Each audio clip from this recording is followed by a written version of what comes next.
স্বাস্থ্য সেবা যেটা দোরগোড়ায় নিয়ে যাওয়ার সরকারের পরিকল্পনা, এই বাজেটে সেই দোরগোড়ায় স্বাস্থ্য সেবা যাতে সবাই পায় তার কঠিন একটি মনিটরিং ব্যবস্থা থাকা প্রয়োজন।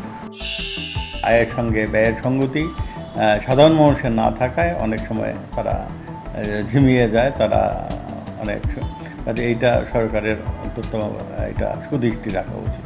সরকার এমনভাবেই বাজেটটা করবেন যাতে হচ্ছে গিয়ে আমরা দ্রব্যমূল্য সুন্দর মতো চলে, আমরা সংসার ভালো মতো করতে পারি। সর্বোচ্চ বাজেটটা শিক্ষা খাতে, চিকিৎসা খাতে, ডাক্তারের ক্ষেত্রে দেওয়া উচিত। যে ইনকাম, এই ইনকাম দিয়ে আমাদের একটা বাচ্চাকে পড়াশোনা করাবো না সংসার চালাবো, এটা আমাদের জন্য খুব দুষ্কর।